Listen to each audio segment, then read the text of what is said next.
뱀이라는 것은 인간이 보기에는 제일 사악해 보이는 게 뱀입니다. 그리고 이 뱀은 모든 사의 기운을 뜻해요. 사의 기운은 치우친 사, 모든 물질적 차원을 얘기를 하는 것이죠. 인기는 천기의 원소에서 물질이 없어요. 빈물질 차원이고, 인간으로 살아가는 것은 사의 기운으로 빚어진 인육을 쓰고 인간으로 살아가는 것이에요. 일단은 모든 인간은 이 육을 건사한 후에서만 영적 차원을 살아가게 되어 있는데, 선천시대는 이 육을 건사하기에 주어진 육생살이 육생시대, 모든 만물을 통해 육을 건사하기 위한 육생의 삶을 살아갔습니다. 유욕은 이 육신을 가졌기 때문에 유욕에 시달립니다. 오감도 그렇고, 육체적인 쾌락도 그렇고, 육체적인 안락도 그래요. 모든 물질을 사적인 측면이라 사한 것이고 치우친 것이라 그것을 표현을 뱀으로 한 것이죠. 아담과 하와를 유혹하기 좋죠. 물질이 있으면. 지금도 여성은 남성의 물질에 유혹을 당해. 돈이 있으면 글로 가.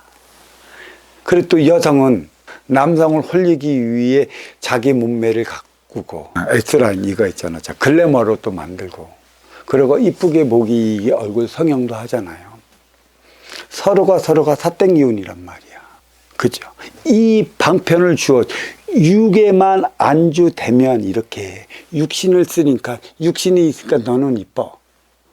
또 육을 건사하기 위해 너는 저승에서 위계를 갖고 왔기 때문에 육생량이 많어.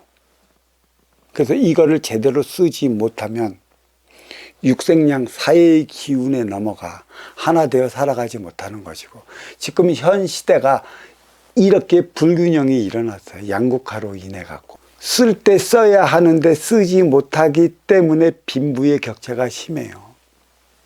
그로 인해 내려진 게 코로나19입니다. 대자연에 버린 것이죠.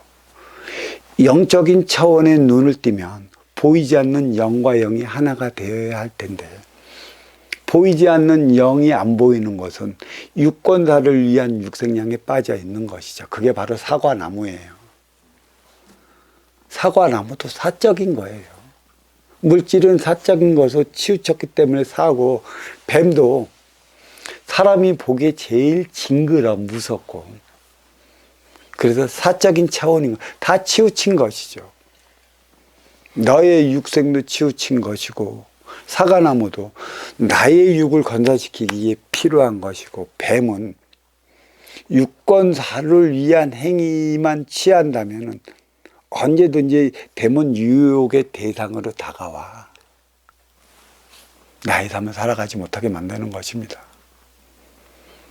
그래서 영과 영이 통하는 것은 말이라고 했어요. 말은 영입니다. 너와 내가 교류할 수 있는 게 영인데, 여기서 하나 알아야 할 것은 소통을 위해 자리한 게 영이라, 이 말로서만이 너와 내가 하나 되어 살아갈 수 있는 조건이 주어져요. 여기서 말의 차원은 안 나오잖아. 사과나무가 말합니까? 뱀이 말합니까? 하와는 이거를 이겨내서 잉태를 내고 갈비살을 내서 아담을 만들어내야 하는데, 과연 이게 가능하냐는 것이죠. 이 유혹을 물리쳐낼 때만이 진정한 운용의 주체로 자리하는 것이고, 본래 이 태초의 우주는 태역이었어요. 음양이 분리되기 이전에 하나의 음의 기운의 차원, 보이지 않는 차원이었죠. 그러니까 이 음의 기운의 차원은 하와로 얘기할 수가 있는 것이죠. 여기에서 그 유혹에 넘어가지 못하면 탁해져 분리될 수밖에 없는 것입니다. 육을 건사하기에 필요한 모든 만물은 사적인 기운이고 사의 기운이라 이 유혹을 넘어서야 하는데 과연 넘어설 수 있느냐. 그래서 운용의 주체로서 자리하는 게 여성이고, 이 여성이 갖고 있는 게 지혜라. 지혜로서 이를 물리쳐야 하는 것이지. 생각적 차원의 지식은 만물을 낳고 육세 물질 문명을 일으키는 것이라. 특히 여성들이 지식적 차원에 빠지면 안 된다는 것이에요. 남자는 IQ가 높아. 모든 걸 발명하고 발견해내는 건 활동의 주체 남성이라 한다면, 이러한 남성을 이끌어가는 게 지식적 차원의 삶을 살아가는 여성이라는 것이죠.